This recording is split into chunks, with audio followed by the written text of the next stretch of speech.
The judge has just sentenced Sean Diddy Combs to 4 years in prison. He was found guilty over the summer on 2 counts of prostitution. A vibrant young teacher with everything to look forward to found dead with 20 stab wounds in her own kitchen. Beyonce's on the floor with blood everywhere. David has not officially been implicated in any wrongdoing or any crime. Why no arrest? Why not name any suspect? I found a lot of Reddit stories that feel like they could be true crime documentaries, for sure. People just writing about some of the craziest stuff that's ever happened to them.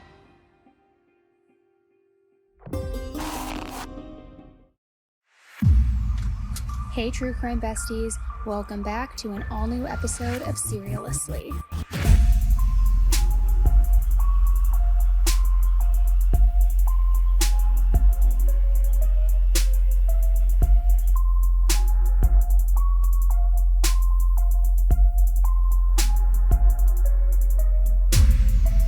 Hello, hello, hello, and welcome back to an all-new episode of Serialously with me, your host, Annie Elise, and we've got headline highlights today.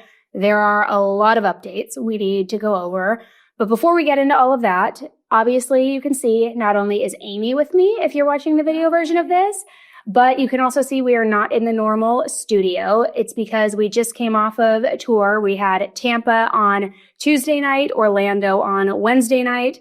Amazing, amazing shows. And now we are getting ready to travel back home. So we are coming to you and we are just going to lay out the updates. We weren't going to leave you hanging just because we're traveling. Never. There's still a lot we need to talk about.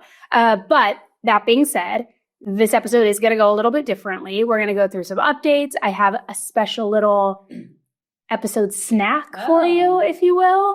Also, as a reminder, if you feel like you are just in need of binging a lot of true crime at this very moment, I've got you covered. Reminder, we launched 10 to Life as a podcast this week. And for the premiere of it, we dropped 2 massive episodes on Tuesday. So for all of those of you who are watching on YouTube, that's the podcast version is now available. If you're only listening to this because you've been a podcast listener, 10 to Life is my YouTube series. That's where I first started.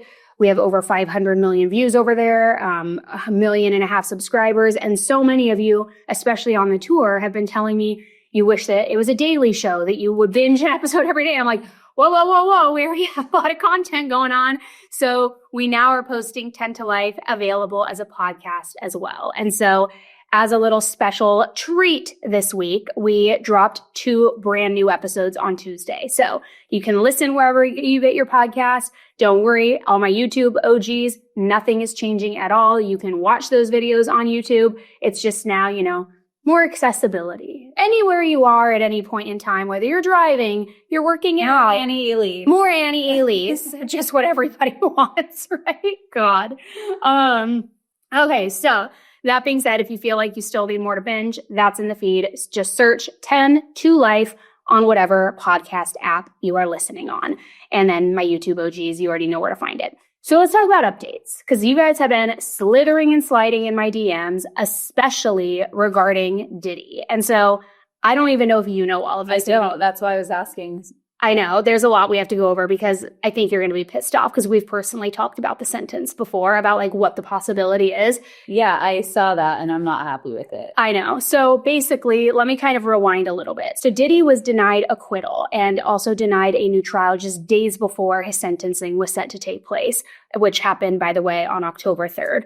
I feel like everything happened on October 3rd. Honestly, I hate that day. No, I know. Ever since Mean Girls, Taylor Swift, it's like October 3rd is like the day. So he had sent a letter to the judge, begging for a second chance. And the judge is like, no, we're doing sentencing. Honestly, I thought that he was going to get that.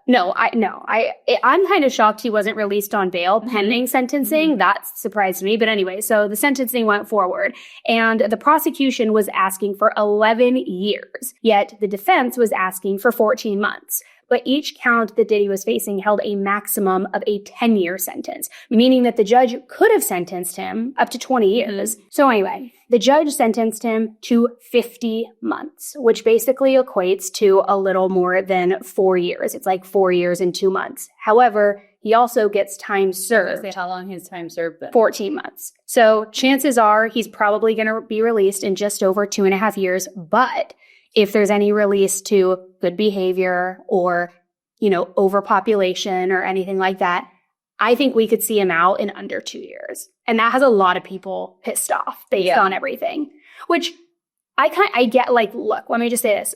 I understand it because the charges that he was convicted of, although serious and not okay, were not as serious as everything else we had learned about him. The freak-offs, the Cassie video, all of that. The stuff that he got off on. Yes. I know. And that's kind of what I was thinking too, is based on these lesser charges, I thought he was actually going to probably even get less. I know. Me too. I think nervous about that. I think I originally, when he was found guilty, said, I think he'll be sentenced to 2.5 years or times, and get out with easier, time served. So a lot of people are obviously outraged because it feels like justice has now been failed twice, not only at the conviction portion of the trial, but now at the sentencing as well. So I guess we'll see when he gets out. I got to say, the court sketch artist, okay, they are not doing Diddy any favors. You know how these sketches of these people, when there are no cameras in the courtroom or videos in the courtroom, they have the sketch artist. They have, of course, have been drawing sketches this whole time of him looking sad, somber, his kids surrounding him. There's one sketch, and I actually have to verify if it's AI or not. I don't think it is, but it's it's so absurd that I feel like it might be. He's literally dropped to his knees when he hears the sentencing. And he's kind of in a doggy position. And so you can only imagine the memes and the comments. Oh my They're all, God. get the baby oil ready. I was going to say, where are the baby oil? Or he's so excited he's going to prison. Oh, he's all ready to go. I know. So, whatever. Not that we Let's make this theatrical, when they get convicted. Donna Adelson. Yeah, I was just thinking that. I know. Because they truly did not think they were going to get what they got. Yeah, I know. And the world is watching. Money can't buy you freedom. Money can't buy you class. Elegance is earned. Well, that's for all our housewife watchers. Okay, now let's move into the David of it all, because there has been a lot going on with David. And for those of you who are just catching up, David is the singer who drove the Tesla. A body of Celeste Hernandez was found inside that Tesla frunk, which is front trunk. I hate saying that word. Please don't ever say that. I know. Her body was very badly decomposed. And everybody, of course, has been pulling parallels between David's music, his lyrics, his tour aesthetics, all of that, and his connection with Celeste, and saying that he is the one responsible, albeit no proof. So now his manager is speaking out. And we did a whole deep dive on this a couple weeks ago, so you can find it in the feed, where I go through all of the allegations, what everybody has found, and just kind of put it back to you for you guys to determine what you think happened. But anyway, his manager is speaking out now, and he could not distance himself further from David. He said, and I want to read this, it is a direct quote. He said, I have never received any emails. I have zero knowledge of anything, and I don't live in California. Also, I work remotely 95% of the time, and my job doesn't require me to have much interaction with any of my clients or David, as there are many other that work with him on a day-to-day capacity, not me. Which it feels like he's see ya, won't want to be scram, I don't want to be a part of this.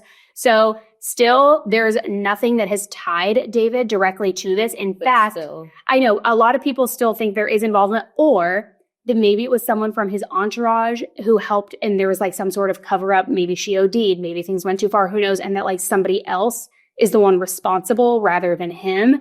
But I will say this, the police department has said that there are no suspects at this time, including David. And the reason they say that is because they cannot determine her cause of death because of how badly decomposed her body was. So they're basically, if we have no cause of death, no manner of death, then how are we supposed to even have a suspect? At best, at this point, you would get charged with concealment of a body, or discarding, disposing, thank you, of a corpse, those charges, which are obviously far less severe. So they just know there's obviously a connection between the two. There's the tattoo, there's the dating, there's all of that, but there's not necessarily any proof of. No, and that's even motive even? No, and that's kind of even arguable, because that tattoo is a popular tattoo. A lot of people have it. Okay. And even though we have seen, or like the public has seen little connections between the two of them, the police haven't outright said that they have verified any connection. I mean, I'm sure it's there. And I know that they said that he is cooperating, that he has turned over some of his devices, which we know devices will be king and carry everything. But it's interesting, and we'll see what happens from there. Now, I will say there was speculation that she was pregnant, and luckily it's been confirmed she was not pregnant. So, I mean, at least there's that. But there have been a lot of just seeing, did he think she was pregnant? Maybe. I mean, I think that kind of was just a rumor that the internet took and ran with. Yeah. So I don't know. We'll keep watching this. We'll see what we learn. But as of now, no suspects. And his manager is like really trying to distance himself from him. Now, just a quick update with our favorite loser, douchebag of all time, Bryan Kohberger.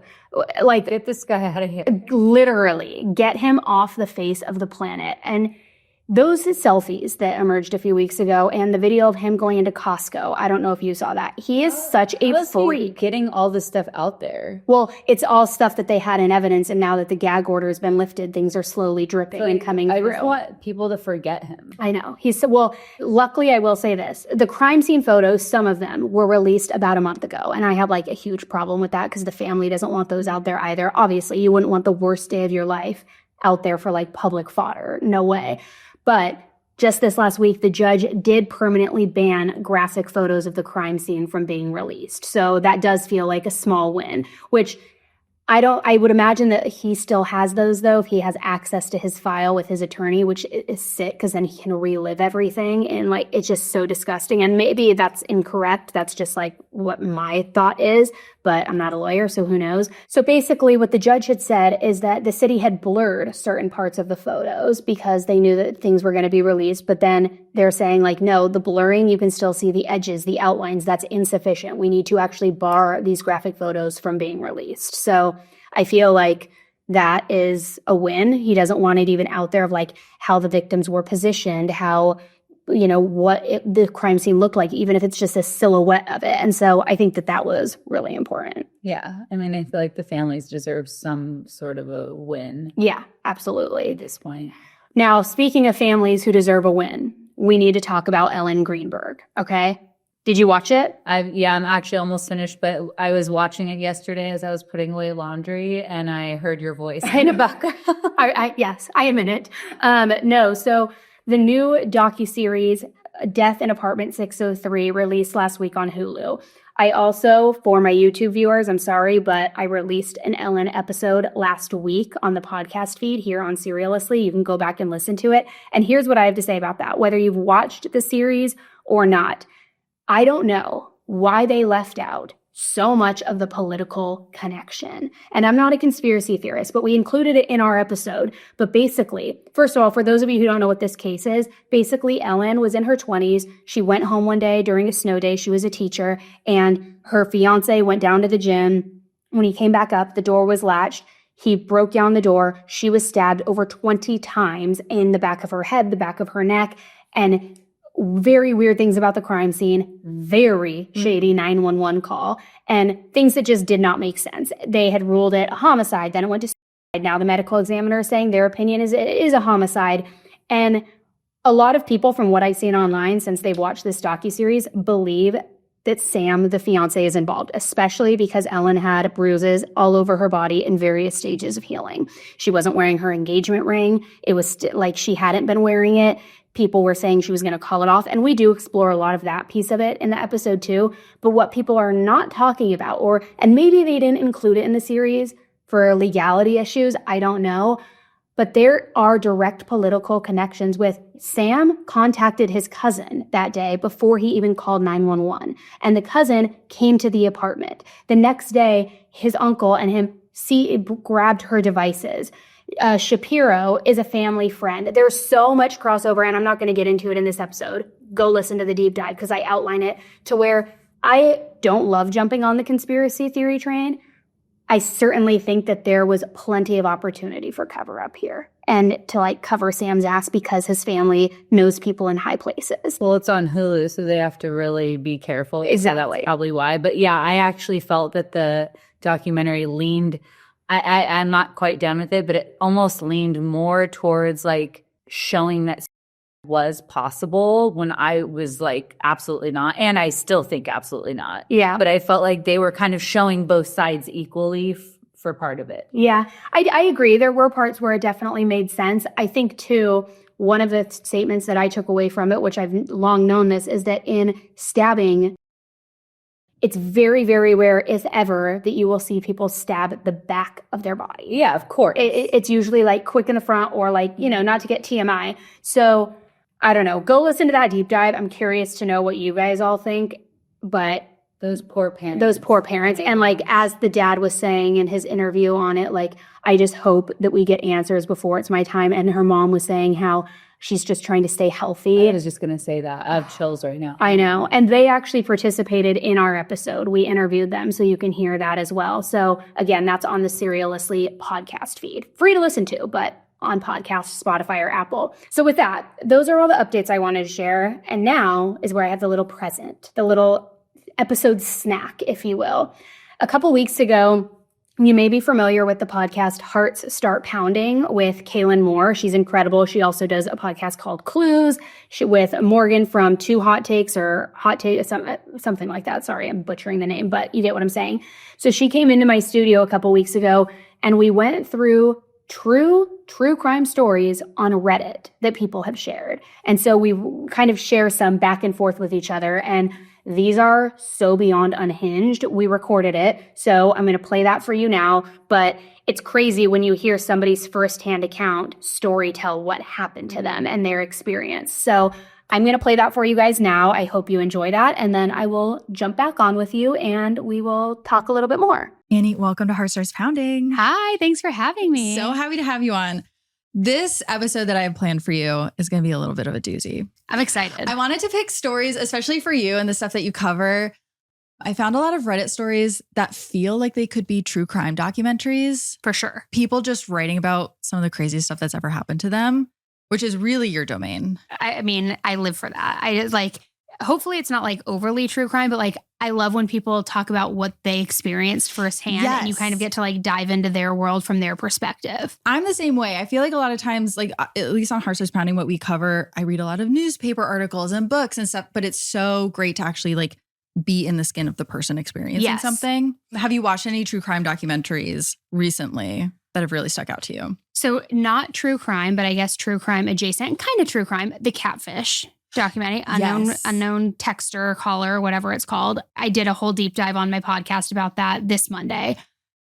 Unhinged. And you did the stuff that wasn't in the documentary, right? Yes, they left quite a bit out. They did. Yes. Because the mom was a lot more of a problem than they actually talked about in the documentary, which is wild. And how she like just so casually is like, well, yeah, everybody messes up. It's like, no, you were a predator sending the most graphic text messages to this kid. Why aren't you on the registry? Yes. Like, what's going on here? Why are you not still in jail? I have so many questions after watching that doc. And then after, reading more about just how obsessed she was with the kid. Yeah. It's so concerning. It is. And then not documentary, but I guess it's what? Docuseries or dramatization, Amanda Knox on Hulu. I'm back in that. Oh, I watched the first episode and I wasn't hooked. But do you think, is it worth continuing to watch? No, I mean, I know the story so well. So like the only reason I'm watching it is kind of just because that's one that I actually get requests for all the time. And I'm like, why would I go back and cover Amanda Knox? There's no value that's going to happen. Oh, interesting that. I get why you wouldn't be hooked. It's kind of shot from a weird point of view. And there's like weird humor elements involved in it too that I don't love. Almost magic realism in the first episode with some of the shots. Yeah. But it's pretty, they stick to the story pretty much like it's her point of view, and she's, I believe, the EP on it. So yeah, absolutely. But just those so far. What about you? The Catfish one. Yeah, that's the one that everyone told me to watch, and so I watched it immediately and was like, my jaw was on the floor. That was one where I had a friend come over and tell me to watch it, and she watched with like her back to the TV, just watching. Oh my gosh! Did she should have filmed your reaction. I know. I've been getting TikToks of people being like, my boyfriend finding out he realized what's going on. And people, like, even my mom watched it and she's like, I was ready to throw something at the television. I know. That's been the big one. So let's get into the stories today. We're going to cover a lot of stuff that really feels like it could be the subject of a true crime doc. Okay. So the first story that I have for you that I'm going to read is just titled Sociopath Kidnapper and Supermarket Parking Lot. Oh, great. And this is from a Reddit user called OfficeFern007, and it was originally posted on January 9th, 2019 in the Let's Not Meet subreddit. So this story included trigger warnings for attempted kidnapping and physical assault. And the poster writes, "My husband and I were at a supermarket and our baby was being especially fussy. So he took her for a quick drive. The motion usually calms her down. It only took about 10 minutes to settle her, and I was still inside the store, but I was unsure of how much longer it would be, and there's also poor cell reception inside. So he pulled back into the parking lot to wait for me. It was an unseasonably nice day, so he took her in her car seat to sit on one of the benches outside of the store. He took a business call and had just sat them down, absentmindedly rocking the carrier, when a woman who was well-dressed, in her mid-30s, average height, fit build, approached them. It's not uncommon for people to ask to play with our baby. She's got these big rosy cheeks, especially when she's like having a really good nap. But her nap schedule is really important to us. So my husband was preparing to tell the woman that she actually couldn't play with our baby right there and then. But this woman walked over right in their direction, brimming with this nonchalant confidence. And before he could even finish his sentence explaining that she was napping and not to be touched, this woman picked up the carrier and just started walking off. What? He was in shock for a moment, not fully believing someone would be ballsy enough to do something so sinister in plain daylight. So he said, "Excuse me," put her down in a really panicked voice. She remained calm the entire time. But when he called after her, she started walking away more briskly than when she had approached. He ran full speed ahead to try to grapple the carrier out of her hands, finally resulting in him restraining her arms. And the woman starts yelling, "Help. He's trying to take my baby. Kidnapping, 911, help." She starts kicking him in the shin, pulling a pink bottle of pepper spray out of her handbag.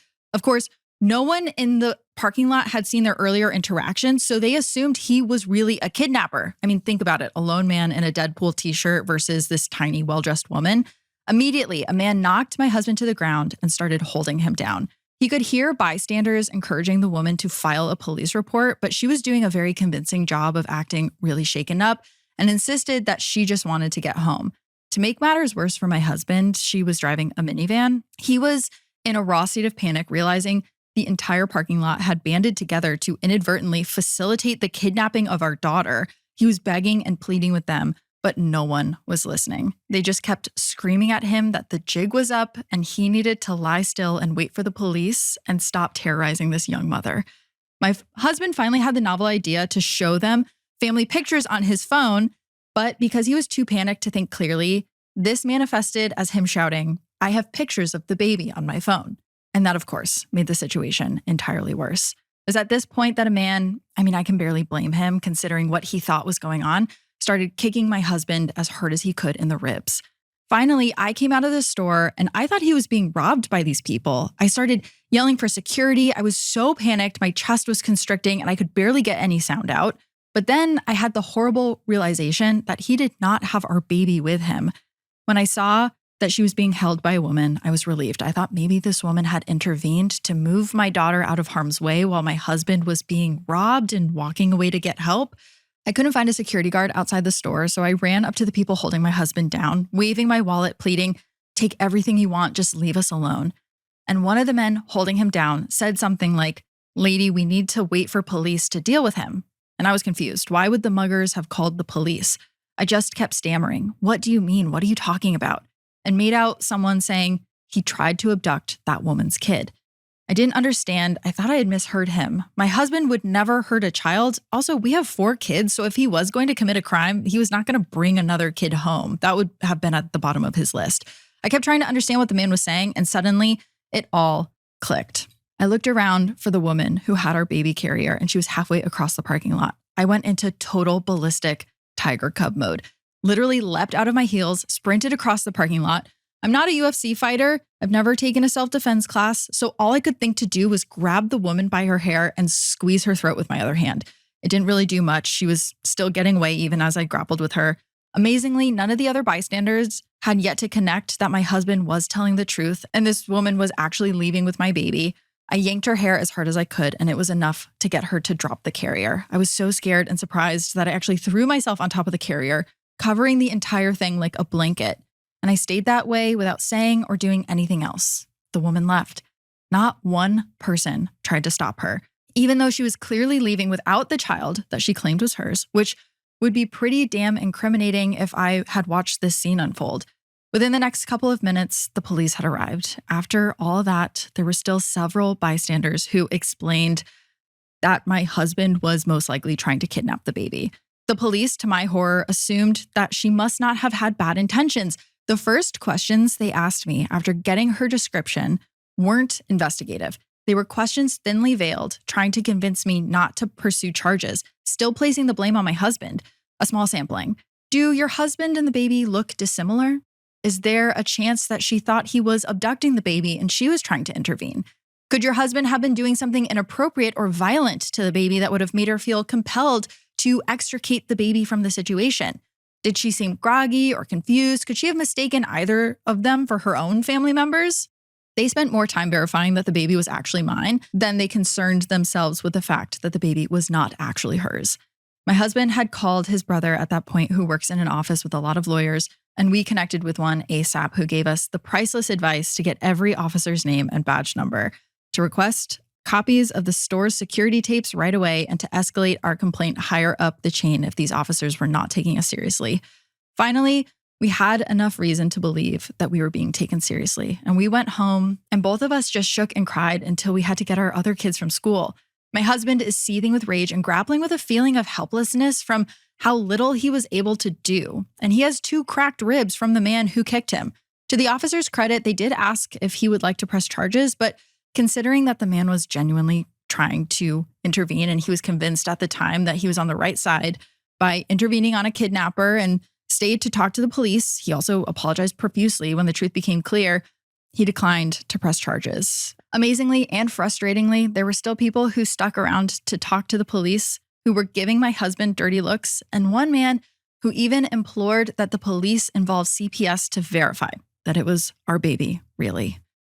So someone actually commented on this thread and they said that something very similar actually had happened to them. They said, "Someone sent me your post because it was so similar. I'm so sorry that you went through this nightmare. Congratulations on you guys for remaining so calm and acting so decisively." And then another commenter wrote, "I remember you. Did they catch that woman?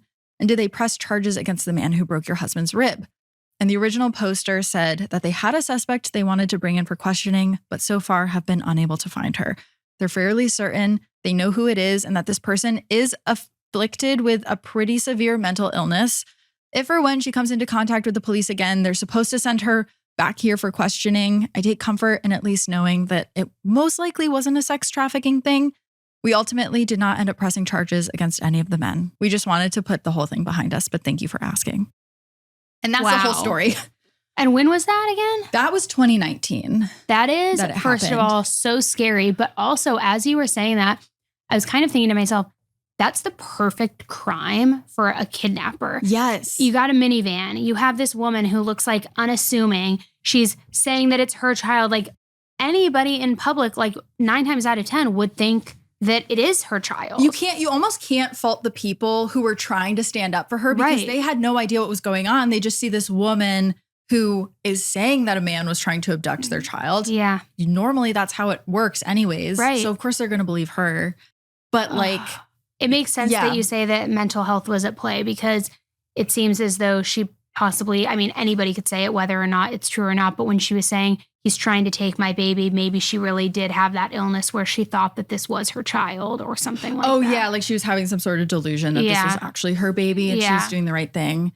Yeah, I mean, it's interesting they make a note at the end that this wasn't some sort of trafficking endeavor. It didn't seem like it was a big organized crime, which would always be my fear, that there's some very specific reason why you're taking the child. This was maybe just a woman that was having a crisis, but still unnerving. Still so unnerving. I feel like I hear stories, not all the time, but like cases where someone will steal someone's baby from the hospital. Yes. Or there was just actually this year a cold case. It was like one of the longest ever missing person cases where they found the person alive. But it was a man who was kidnapped as a baby from a hospital by just a stranger woman who then flew him to the East Coast and they found him at like 80 years old. They were able to identify him. I've heard about this. Yeah. I think I may have covered this in headline highlights and they did some sort of like genealogy testing or something to track it, right? Yes. Yeah. wild that they can still find people after all that time. I know. And like at that point, it's like you're at the end of your life and you realize your whole life was a lie. How do you even grapple with that and like try to, I don't know, come to terms with that? I don't know. I mean, my family has definitely gone through like 23andMe testing where you realize things are weird. I've done that. You realize, I didn't think anyone in our family was Italian. And I'm 50% Italian. What's going on there? Yeah. Yeah. A lot of secrets are coming out for a lot of families. Yeah. Which is crazy. But most of the time, it's just that, at least like with our family, it's who you thought was your dad was not really your dad. It's not necessarily like this person stole you from a grocery store. No. Could you imagine? Baby. Wow. Yeah. Wow. Very scary. Something, ever since I read this story, I've been kind of just turning it over in my head and very terrified of it happening. It's a very real threat that could be out there because anybody could do this. I mean, you're a mom. Do you ever, like, is that just kind of always running in the back of your head when you take your kids places? Yes. Or is it something you're able to put it aside? No, unfortunately. It's like even going to Target, doing all those things, I'm always so hyper paranoid just watching my back everywhere I go. Really? Because I don't know, the world is getting so scary, and that's not to fearmonger, but it's like there is a big fear of that because people are doing things every single day and snatching kids and robbing people and it's always a fear. Have you ever had a situation where you felt weird and you were like, I have to remove my kids because I feel like something could happen? No, luckily I haven't. I'm like trying to think back and nothing comes to mind. So nothing directly. Yeah. But I do get the intrusive thoughts all the time and those never go away either. Even like almost every single day when I leave the studio and get in my car, I know I dropped my kids off at school, but I have this thought of like, what if I left them in the back seat? And I check it like every single day. It's so crazy. Oh, even that. I mean, we have a lot of parents who listen to this show. So I'm curious if you guys listening definitely. I mean, if I'm alone. Thinking, yeah. Am I alone with all these intrusive thoughts? Yeah. No. Tell me I need to go back to therapy. No, it kind of like helps normalize it, I guess. If everyone's like, no, I always fret that my kids are in the back seat when I drop them off at school. Totally. Like, I think it's just something a lot of people deal with.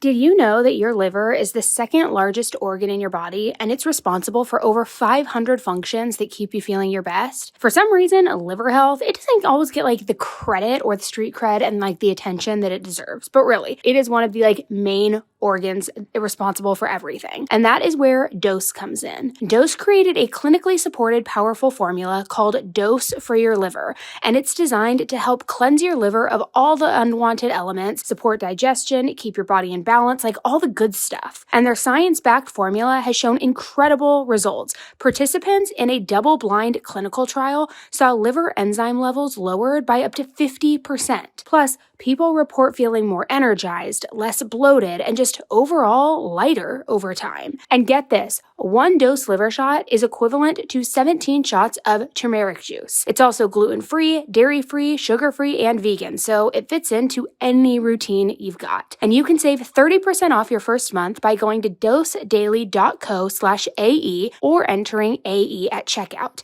That's dosedaily.co/AE for 30% off your first month subscription. Okay, let's be honest. Grocery shopping and meal planning, it really can feel like a full-time job, right? I mean, between work, kids, and then also like throw in trying to stay healthy, it can feel impossible. And I personally, I'm not very good when it comes to grocery shopping, doing all the admin, doing all the cooking, and I was constantly running out of time and ideas for what to make for the kids.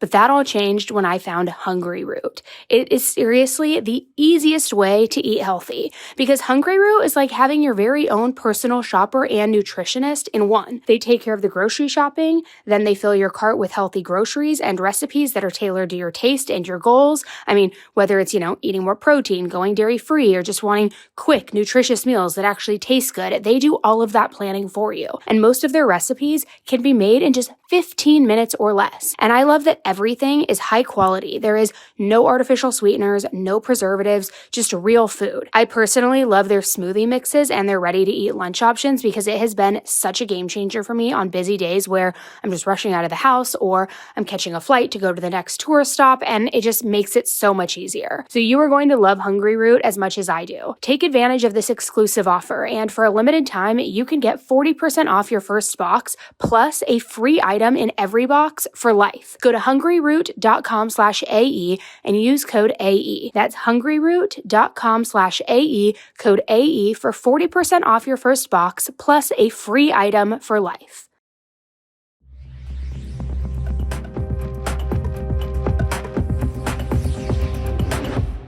Okay, so should we get into this next story? Yes. Okay, so the title of this one is I Think My Mother-in-Law Tried to Kill Me.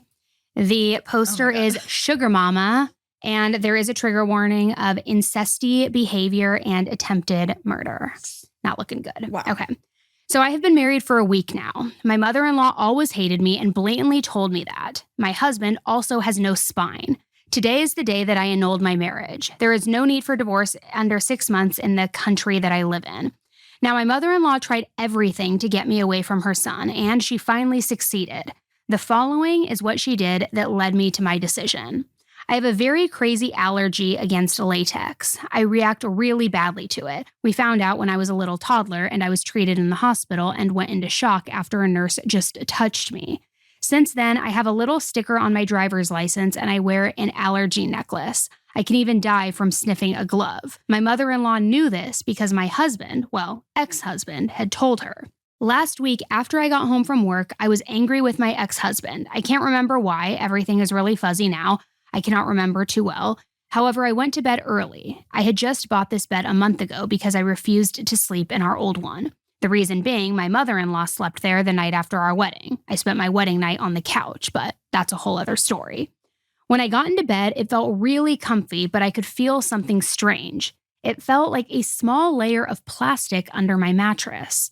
I assumed that this was normal since it's a new bed. I might have missed some of the plastic cover on the mattress. I didn't think too much about it and I went to sleep. I woke up 17 hours later in the hospital. My ex-mother-in-law cut up 75 latex gloves to create a little layer under my duvet cover. I do not remember any of this, but when my husband went to bed several hours later, he found me white as a ghost, sweating, and barely breathing.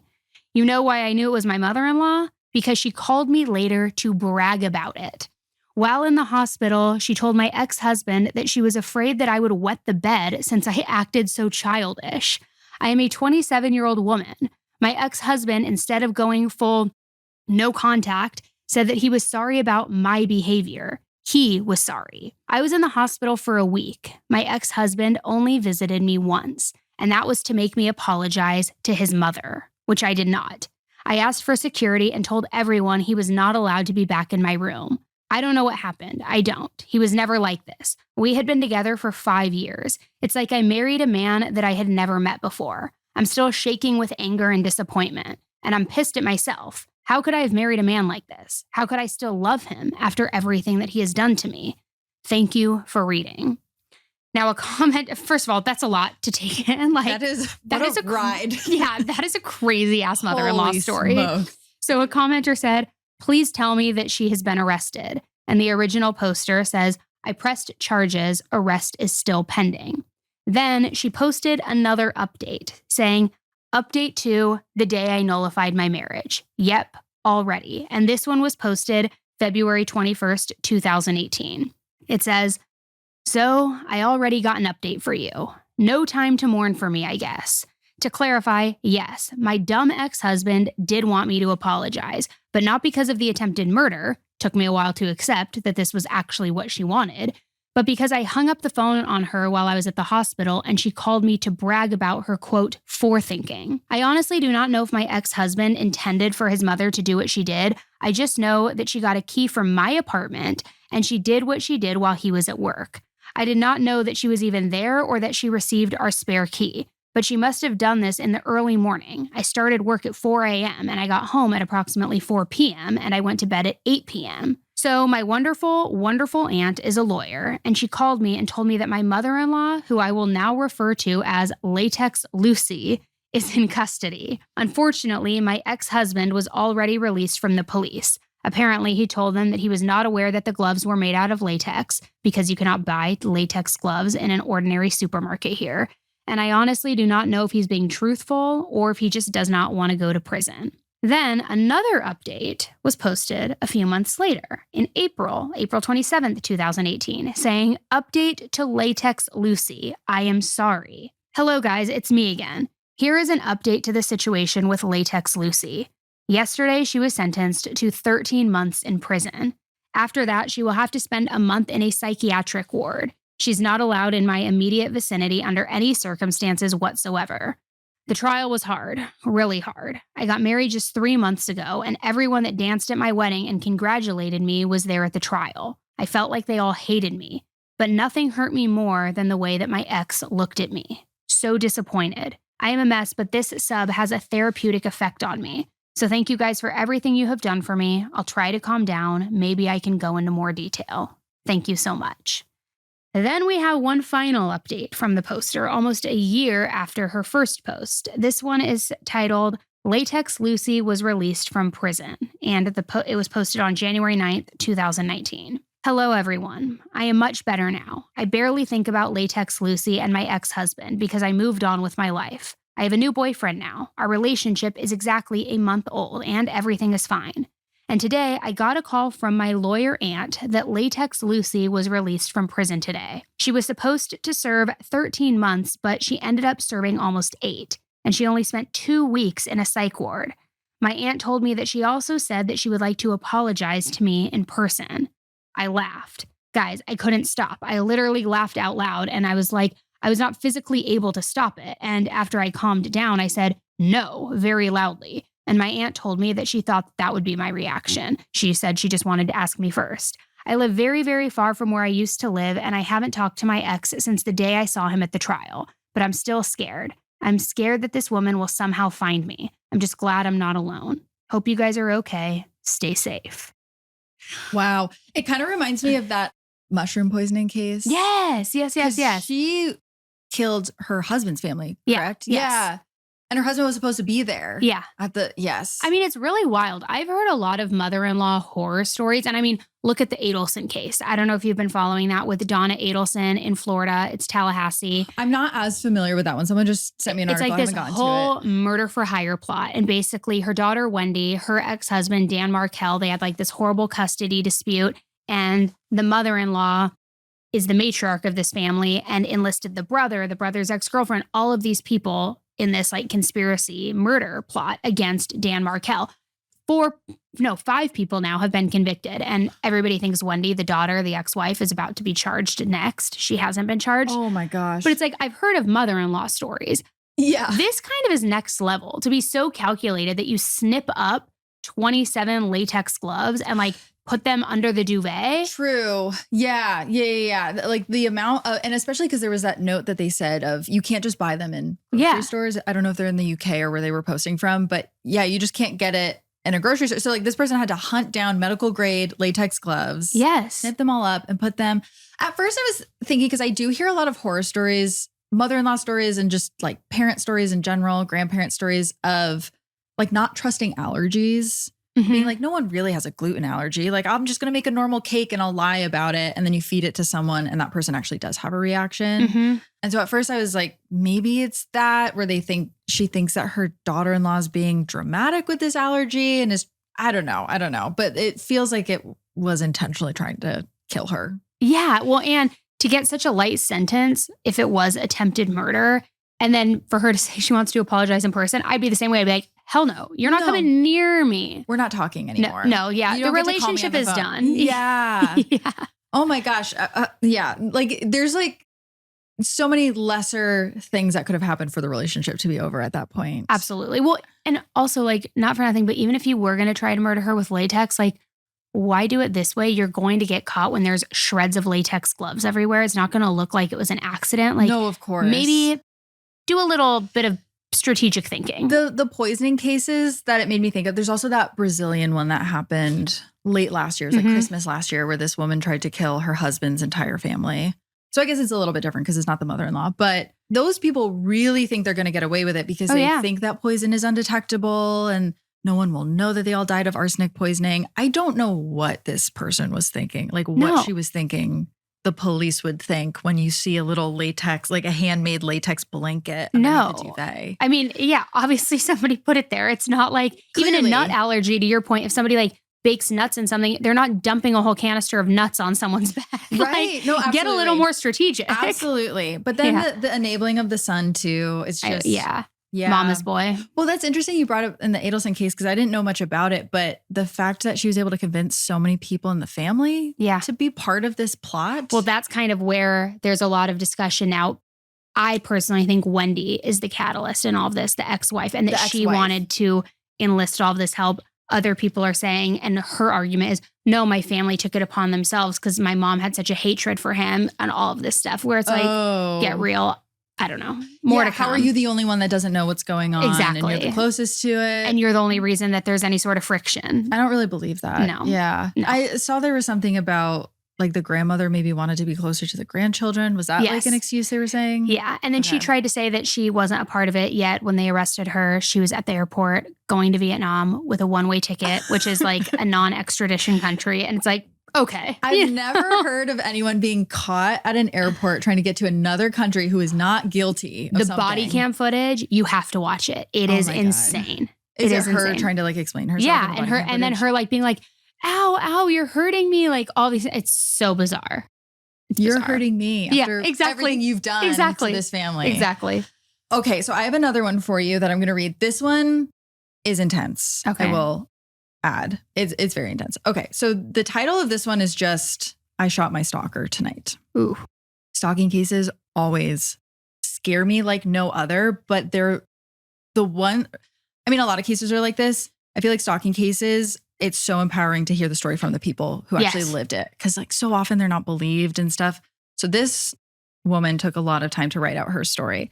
So this one includes trigger warnings of stalking, threats of rape, threats of murder, and shooting in self-defense. It was originally posted in September 24th of 2014 by a now deleted account. Okay. So she remains anonymous. But it goes, for the past 6 months, I've been relentlessly stalked and have had threats against my life made from someone I dated for 1 month. It started with phone calls upwards of 45 to 50 a day, 50-page text messages, and him showing up outside my house at 5 a.m. When I wouldn't comply or feed the negative attention, I began receiving threats, claims that he would murder me and get away with it. He said all he'd have to do is flee the country, telling me he shouldn't have to force me to be his friend or give him another chance or else. Every time I blocked his number from contacting me, he would then call me from a different one, try and pretend to be other people, or sometimes he would have his friends or strangers off the street try to call me. After about 2 months of that, I was eventually evicted from my apartment building due to my neighbors no longer feeling safe because of his looming presence. I then applied for and was granted a TPO, temporary restraining order. A few days afterwards, I received a picture message of the note that the sheriff civil had left on the door of my stalker's then residence. Also, it included a message from him taunting me. It said, quote, "What you're trying to do is stupid, and a restraining order is just a piece of paper." May 31st of this year, I relocated. This did not deter my stalker. He vowed to find wherever I moved to, and he threatened that if he couldn't find me, then he would be able to find my family. And then he proceeded to send me a map of my mother's home, whom he had never met. I received a message from a woman claiming to be my former landlord, letting me know that I owed a balance on my account, and to avoid late fees, I needed to pay the amount, which I could do with the link that was provided in the message. It turns out that was my stalker pretending to be a woman, and the link turned out to be a tool used to grab the user's IP address when they click the link. Upon this discovery, I changed my phone number. I began to systematically dismantle any trace of an online presence that I once had. This action only seemed to anger him, and before deleting the profiles outright, I would attempt to block him from contacting me.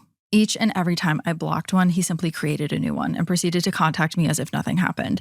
12 different Reddit accounts, 9 different Tumblrs, 10 different Instagrams, 3 meetup accounts, 4 Facebooks, with which he changed his location to that of my hometown and proceeded to add nearly everyone from my graduating class in high school, and even 3 Duolingo accounts and a MySpace. Yes, he even made a MySpace. I then received an empty package from his address to my former residence with the declaration, "Address correction requested, do not forward." I'm assuming he thought that the post office would adhere to this request and would return the package to him with my new corrected address on it. Mid-July, he created a profile using my photos and likeness to threaten my family. And when I didn't respond, he proceeded to post semi-nude pictures of me on the profile in an attempt to blackmail me into speaking with him. I did not, and I contacted Twitter to report the account and have it removed, which eventually they did. In August of this year, I awoke around 8 p.m. to vigorous knocking and ringing of my doorbell. I looked out of my window to see who it was, and I was horrified to see my stalker there. I called the police, and of course, he just fled once again. Over 7 separate police reports were filed at that point. This incident was followed by threatening emails from my stalker demanding that I meet him somewhere, or because he had found me, that next time I would, quote, wake up to gunshots. And that if I didn't, he would first taser me and assault me and then use my blood for his own personal reasons. This past Sunday night, I woke up at 6:45 in the morning to the ringing and banging again. I proceeded to record him on video, and I was on the phone with the police at the time.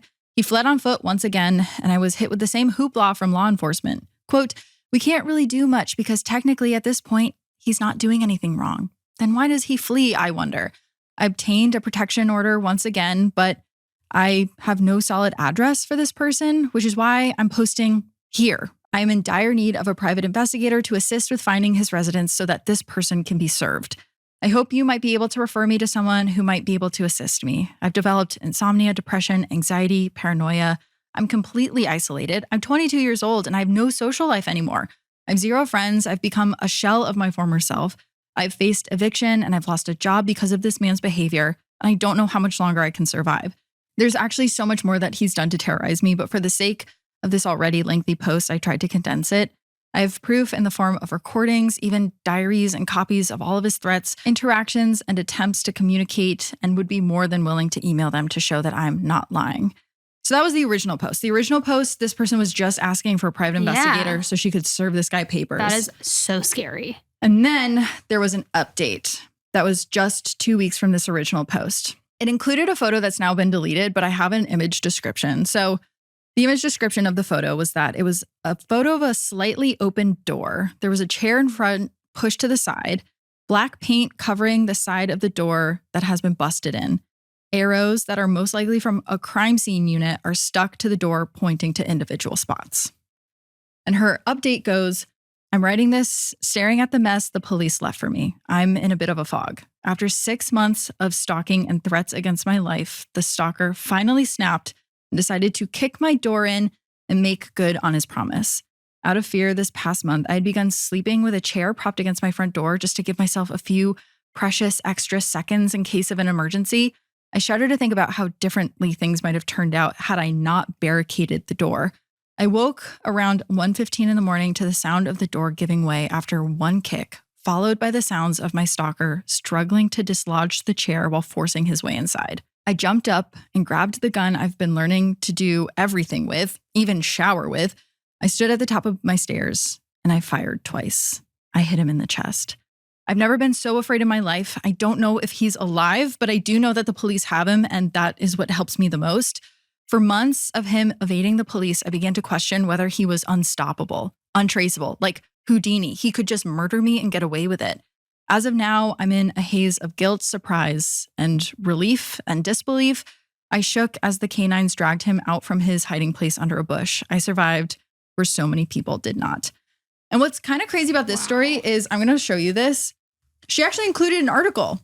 Oh, wow. Well, yeah, like the first thing that pops up is woman shoots stalker after he kicks in her door. I stood up for myself. So there's actual articles reporting on this happening, and they even use quotes from her posts. So one of the articles reads, "A woman shot her stalker after he kicked in her back door. She had been living in fear, showering with a gun, and propping a chair up against her door for just this sort of situation. Her post to Reddit helped make the story go viral. Police say former boyfriend Douglas Eugene Jackson, 22 years old, kicked in her door at around 1 a.m. last Friday. KVVU-TV reports that Jackson left the scene and tried to hide in some bushes. Police dogs quickly found the stalker. He was treated for his injuries at University Medical Center of Southern Nevada. Jackson now faces charges of home invasion and aggravated stalking. The victim, who does not wish to be identified, has saved many threatening texts and social media posts from her stalker. She says he forced her to move obtain a restraining order, and acquire a license to carry a concealed weapon.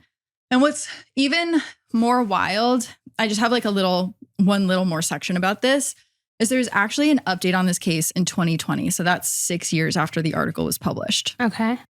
So the editor's note on this article is that this is 6 years after the original event, but it's the same guy. He did this to a different woman in 2019 while he was on parole. They referred to the original poster as the, quote, former girlfriend in Las Vegas, even though she only went on 2 dates with him. And part of the article just reads, a Nevada man has been sentenced to 15 years in prison after pleading guilty to stalking a female acquaintance while on parole for a similar crime that happened in Las Vegas. The county district's office in Reno announced the sentence for 28-year-old Douglas Eugene Jackson on Friday. Jackson was arrested in Florence, Arizona in January and pleaded guilty to the aggravated stalking charge in July. According to prosecutors, an investigation by the Sparks Police Department determined that Jackson had sent numerous threatening text messages to a woman over several months in 2019. The texts included threats against the woman's dog and property. He also called the woman's family and friends in an effort to get information about her. At the time of the threats, Jackson was on parole for stalking a former girlfriend in Las Vegas. That woman ended up shooting him at her home. And there's an editor's note about how it's about the first Reddit post. According to the district attorney's office, prosecutor Travis Lucia sought a maximum sentence because of the terrifying nature of Jackson's conduct, which came after only a month on parole for the previous crime. And I read that he had been sentenced to 15 years. I mean, that's great, but, and I don't know if this is like a hot take or not, but I wish that she would have shot 12 inches higher. Yeah. Like, this guy is it's not like so that's the only way scary. to stop him. Yeah. At that point, I mean, he did his next crime, what did they say, a month after he was on parole? Yeah, after he was released on parole. It's like this guy is a serial stalker and predator. And he's we've seen it in so many things, even true crime cases where it's like after a while, not only is it a pattern, but you start to escalate. You get more confident. You learn how to evade certain things. It's like this guy was clearly getting scary. The escalation is something that's really scary. Because you're right. It is like someone who stalks, I feel like they really only do it one time. No. There's something in your brain that latches onto people, usually strangers or someone you've had like one interaction with. And you feel entitled to them and entitled to their attention. And the escalation part is the really, really the scariest thing, which I don't know what the sentencing for stalkers. I feel like every time I read a case about stalkers being sentenced, it's like 9 months for bad behavior. Literally, it's nothing. Here, let's look back at that catfish one that we were talking about. That's what she was like charged and convicted of, was stalking. She's already out on parole. And not only is she already out on parole, her parole is done the first of the year in 2026. And she's not on the registry. She has no one to check in with. She's just done. So she's allowed to just contact everyone who is involved in the case again. It's crazy. Wow. I know. How long was she actually? I remember her sentencing was not long at all, but she ended up being in for like a month or something like pathetic. Yeah. I feel like she ended up going in for a little bit longer than a few months. I'd have to get the exact thing. I don't want to quote it, but not long enough. Certainly not long enough. And there should have been, in my opinion, a lot of other things attached to that sentence. Part of it's got to be because she's a woman and also a mom. And so people think that she's not really dangerous, even though she clearly is. What would have happened if her daughter committed suicide? Like she told her to do every single day. Yeah, exactly. What would have happened? It's just kind of like the Michelle Carter case, if you're familiar with that. Yeah, of course. It's like, oh my God. It doesn't matter if it wasn't your intention for real to drive them to that, which I think it was for Michelle Carter, but it's like there should be heavier repercussions for the content that you're sending, the types of messages and things you're trying to entice. I totally agree. I'm from Connecticut, and we had one of the first ever cases of this thing happening on the internet. And this is the story I colloquially tell to people, so I will have to fact check the whole thing. But the reason I was never allowed to get a MySpace was because there was a case in Connecticut where this one woman's daughter was getting bullied at school. So the mom made a fake MySpace of a boy and friended the bully on MySpace and started talking to her and developed a relationship with her. A sexually explicit relationship. Bully the bully. Online, bullied the bully, broke up with the bully as pretending to be this boy, and the bully took her own life. Oh. She really did do the thing that like the mom in the documentary was trying to get her daughter to do. And this was probably, it must have been 2006. It was so early in internet days and social media. And so the state of Connecticut was like, listen, you can't be responsible for someone else's suicide. Yes, if you were can. just talking to them online. Yeah. And they set the precedent that it is not your fault, which is, I mean, we see that play out in the Michelle Carter case too, that like, are you really culpable for someone else's actions? Well, yeah, if you're bullying them that hard and driving them to that place. It's psychological warfare. You're like inciting them to do these horrific things. Like it's a different kind of weapon. It's a digital weapon. Yeah. Which I thought that was so interesting. I mean, they touch on it in the documentary too, but like the digital Munchausen's of it as well. That like, I don't know, we're seeing these mental illnesses too that are so tethered to the internet. Yeah. It's scary. It's very scary. It's really scary. I mean, obviously it's sad how little time he was put away for the first time that he committed this crime. I was almost shocked reading this that she shooting him in self-defense didn't go to jail, because you hear that you story do hear about that so a lot. Much. Like, well, were you really like, if he was just sending you messages, did you have to shoot him? He was coming into your house. You know what? Pro tip, God forbid if anybody listening ever ends up in this kind of situation, but a good family friend of mine who's a cop said, whether you're being stalked, whether it's a home invasion, especially obviously here in California, what you need to do is if somebody breaks in and if you are going to have a weapon on you, to yell, I have a weapon, shoot 2 warning shots into the ceiling before you then fire. The 70-year-old woman upstairs from me is going to hate that. Because then that way they'll be like, okay, you tried to warn them. You didn't just fire. They still pursued you. I don't know what loopholes there still could be, but laws. My husband had told me about this. Maybe you would be interested in this because he asked me if I wanted to do it. But apparently, like up way far in the valley in LA, there's this house. I think it's just run by these people, but they run a simulation of home invasions. Oh, my husband does those. They have one down here in Orange County. Do they really? Yes. So you're in your house and they're like, there's a weapon somewhere in here that you would normally put it. And then they have these people pretend to break in the house and you have to do what you would normally do. And if you break the law, they like stop you and they're like, actually, I know you shot the intruder, but like you weren't allowed to do it in that situation. Yeah. So yeah, my husband's like, would you want to do that? And I'm like, I don't know. So my husband and my brother have been doing things like that down here where it's like, it also simulates like if somebody's trying to rob you or like carjack you and all of these things, like what are you allowed to do? Oh my gosh. Which like how crazy that we have to take these kinds of classes. Like can't we just go back to taking like cooking classes? I know. I remember taking self-defense in college where they're like, step out and back and you'll be able to get away. And I'm like, it feels like way more complicated. It's way more complicated. Think that's going to save me. But like your husband likes taking those classes. Does he feel very prepared now? Or yeah, but like annoyingly so. Or he like, it's just like, get off your high horse. Like, but also I'm glad that you'll protect me. Oh my God. Maybe we'll have to do like a true crime field trip to one of those houses once and run the simulations and see like what we do. But it's just, I mean, it's a crazy time. I'm so glad that this girl was so prepared. Same. Went about it the right way. It could have ended so differently. I know. And she's safe. And like this guy is in jail at least for 15 years. I'm sure they will find a reason to get him out early, but it's scary. It's really scary out there. Speaking of scary, this one, the title is My Landlord Watching Me? I already hate it. I know. And the poster is Sleepy and Worried. And the original post was from March 16th, 2021. Hello, I am new to Reddit, and after debating for a bit, I decided to make this account to maybe get some input of what to do. English is my second language, so I apologize for any typos.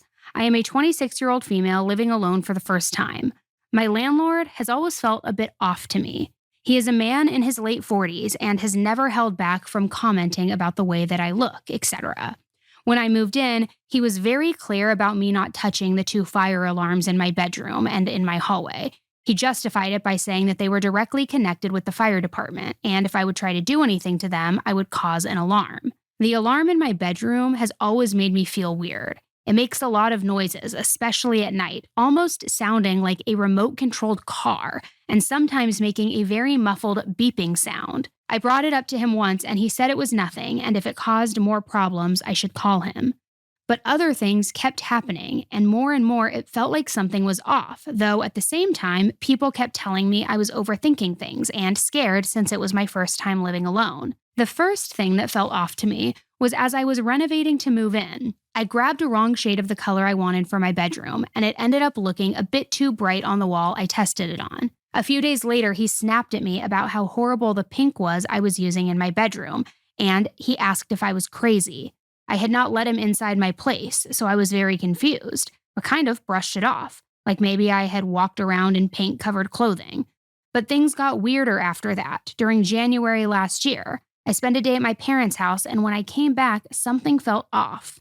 I couldn't pinpoint it, and no one was inside my apartment, but I realized after walking into my bedroom a second time, one of the drawers under my bed was pulled out, and I don't remember ever touching it. Again, I brushed it off, mainly because my parents told me I probably just forgot and kind of ended up feeling ashamed for ever bringing it up. Months later, during the summer, I took part in a gaming night on a friend's Discord server. And when I finally hopped off to go to bed at 4 a.m., I came into my bedroom to see my underwear drawers were open. I panicked and called my mom because she lives close by, and I wasn't sure if someone was still in the apartment. After that, I installed a door chain and got an alarm for the time I spent at home. I suspected my landlord had a second key and now probably wasn't able to get inside anymore. But that didn't cover the time when I was not home. Sometimes when I come back, furniture in my bedroom is slightly moved, but at this point, my family keeps telling me I just forgot and I moved it, and now I am too ashamed to keep bringing it up. I know I sound insane, but is it possible to have cameras installed in the fire alarms? Could I call the fire department on their non-emergency number just asking if they can take a look at it because of the weird noises? I really just want my peaceful life back. Constantly knowing someone might have been in here in the past while I slept is really creeping me out and making me want to cry. Do you have any advice on what I should do? The next update came on March 17th, and it says, "Good morning and thank you to everyone giving their input and sending messages to me. I had a call with the fire department and they told me the alarm is not connected to them in any way, shape, or form, and that it is extremely fishy that the one tinkered with is the bedroom one. I also completely forgot I do have a storage room that has an alarm that looks identical to the one in the hallway. They told me to ask my friends and family if anyone knows a bit about electricity and have them come by to take it off and take a look inside. They said it's very likely some kind of foul play happened here. Disregarding the camera problem, there is still a fire alarm someone messed with, which they said was not okay. My mom's best friend is an electrician, and I will try to reach him today to ask if he can come by ASAP. Otherwise, I know he is going to be around on Monday, so I might have to wait a bit longer. Either way, I will keep you updated. Thank you so much for your support." The next update, which is now March 23rd of 2021, so just, 6 days later. Sorry for not updating instantly. Today was very stressful. While as far as I know, because of my mom's friend, my smoke detector is okay right now, but there is other stuff that came up. I don't know and can't say more about what is going on. I don't know what I'm allowed to say, and I would rather not risk it since there's an ongoing police investigation. All in all, I have made choices to keep my safety insured for now. Sorry for not being able to give some of you the closure they may want to hear. Maybe one day I might be able to share the full story of what happened. Until then, to all of you, thank you so much. You helped me gain the confidence to have things looked at and to make my safety my priority. I hope things are going to be good for all of you in these crazy times. Again, thank you. I wish you all the best." Then there was a final update on this post, posted about a year ago. And it says, "I logged into this Reddit by chance many years later and felt like I should finally give an update to this. To start this off, no, my landlord wasn't watching me. It was someone else. I did mention a police investigation that ended up being connected to this. Since the entire thing is finally over and I had some time to heal, I will add what happened that was in relation to this. My ex was stalking me and tried breaking into my apartment one night during the time I was still actively updating the Reddit post. I was at home during that time and thankfully was able to scare him off after locking myself in the living room. This was added to an already ongoing investigation against him for something else, so I wasn't able to update this anymore. Since there was reason to suspect he might have gotten into my apartment at an earlier point while I wasn't home. Everything that happened left me not feeling safe anymore, and with the lockdown and the ongoing investigation, my mental health broke down hard. My PTSD was running overtime, and I ended up having to admit myself to a clinic for a while in 2022. I worked a lot on myself and changed things in my life. I am no longer living alone, and I am in way better contact with my parents by now. I moved, and I feel much better by now. I am sorry it took so long to update. The police investigation ended up making it to court, and it took forever for things to be sorted out. After everything was over, I struggled very hard for a while, but with the help of my support system and therapy, I made it through that. The years were rough, but I thankfully am in a better place now. And yes, my ex did get punished for what he did, and all the fire alarms got fixed too. Again, sorry this took so long to update. I don't like thinking back to that time because it left a pretty deep scar, but I hope I can give some more context to why I wasn't able to continue updating this. I feel like I have whiplash from that one. No, it's like you think you know where it's going and then it takes a turn. And it did feel like her parents were gaslighting her. No, it definitely felt like the parents were like, you're being a little dramatic. Yeah, like you moved the furniture. Like, wait, no, I remember moving a couch. Like, I would remember that. Yeah. I have so many thoughts. The idea of someone putting cameras inside of your fire alarms is terrifying to me. It's so scary, but like I see all the Airbnb stories all the time. Have you ever stayed in an Airbnb that you thought had cameras? No. There was one I was in that I'm convinced had cameras. This was probably 2017 or 2018. So it was before all the exposés about it started coming out. But we were staying, it was for my friend's birthday. We were young. We definitely were pushing it with how many people we had in the house, but we intentionally had driven a smaller amount of cars so it would look like there was only a couple people in the Airbnb, and really we were I love it. Clown carring a couple more girls in there. But I remember being in there and seeing I think it was the carbon monoxide things, and being like, that doesn't look like a normal one. That just, something about it looks like a camera, but that would be crazy. Who would put a camera in an Airbnb? And I remember the owners of the Airbnb messaged my friend afterwards, and they knew exactly how many girls were in the house. They knew exactly what we had done the whole time we were there. They knew all the rules that we had broken. And I was like, I bet it was because that really was a camera. And they could just watch all the people in the house and count how many people were actually there. It's creepy. Ugh. Like, here's one thing. I have rented houses in the past, not like me as the owner, but like stayed in houses where they'll have cameras outside. Maybe there's one in the living room, which is kind of weird in itself, but it's not hidden. It's like, okay, you know that they're like, it's cameras for their property, and you kind of know maybe they'll check in. We just need to keep it clean and like take care of it. Yeah. But when somebody goes to the lengths of having a hidden camera, whether it's a nanny cam, a carbon monoxide thing, like that's diabolical. Diabolical. Putting it in the smoke detector. In the device. And here it's like, it was her ex who was doing this, but she still had this creepy ass landlord who was like making weird comments and stuff. So, and like telling her not to like mess with anything. It's like, what's happening here? And he knew the color of the paint inside. Exactly. Too. Like, was he also just up to something weird, but wasn't the one installing the cameras? I know. Ooh, that's so spooky. I just had a friend who went through a situation. It's different than this, but she was living with a roommate, and she always felt like the roommate was like standing outside of her door. What? She could hear the roommate's door open, the roommate walk out, but not move. And so to the point where it just felt like she was standing outside like of her listening door. in? Yeah, like she was listening. And because my friend would like call her mom during the day, and she always felt like her roommate was listening in on these conversations. And then there was like an issue where my friend had a lock on her door, and she always felt like the lock was weird. So she contacted the landlord about the lock, and the landlord was like, we didn't put a lock on your door. Like, it was the roommate who had put the lock on the door. So the roommate also had a key to the lock that was on her bedroom door. But the final straw, because it was a situation which I kind of feel for this poster, because even my friend was like, I think I'm crazy. I think that this person is surveilling me. Am I going into psychosis? Why am I having these thoughts? But she was in her living room and she was sweeping, and she noticed that the Alexa had moved to a position where it was just facing the living room. Like it could be observing people inside the living room. She went over and she was so curious. So she looked at the settings and it was on record. Oh my God. And it was her roommate's Alexa. So she was like, this woman is fully surveilling me. Were they like friends or just like stranger roommates? No, my friend just needed a place to live, moved in really fast, did not know this woman Not before. that makes it better, obviously, but that is so weird. But when it's just a stranger and you don't know their intentions, and there was a lot of other stuff. I mean, this woman was just kind of bizarre in general, but then to find out that she's actually surveilling you and figuring out what you're doing. And it's such an invasion of privacy. It is. And like, it makes you kind of just like feel gross when you know somebody has been watching you. I remember, I forget what the exact situation was, but when I was younger in my 20s, must have been my roommate, I thought that they were coming into my room, I think to like take clothes or like do weird stuff like that. And I didn't have a lock on my door.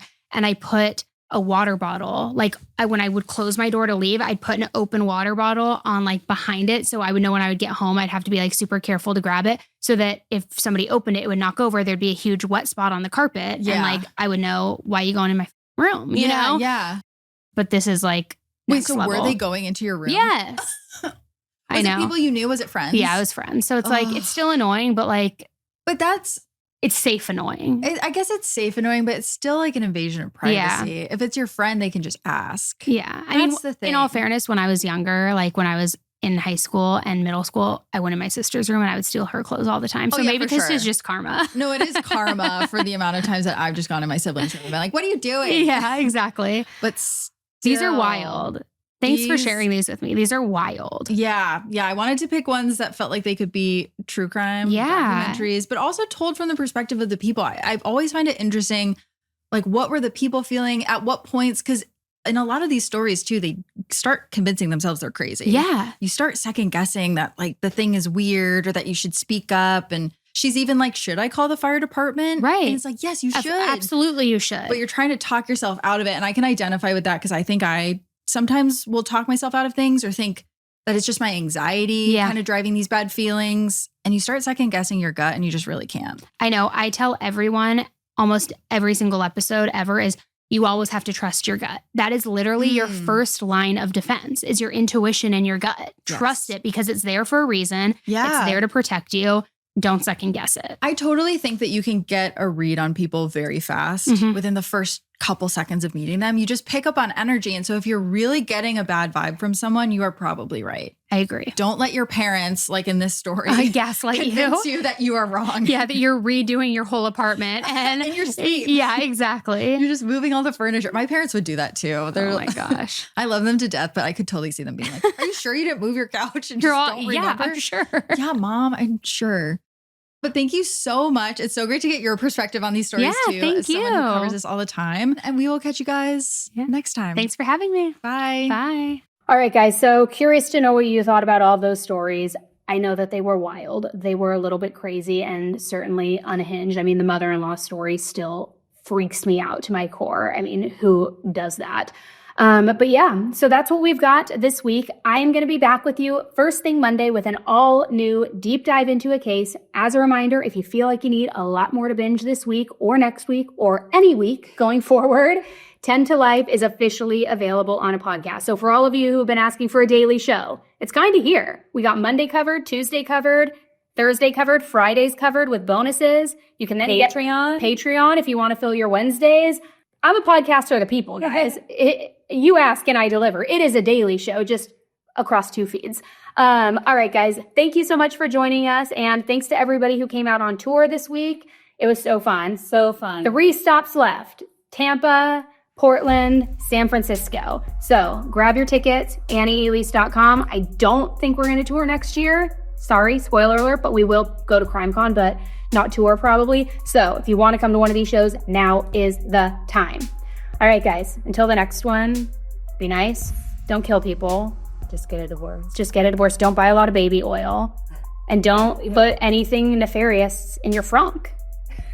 Don't ever say that word either. All right, bye.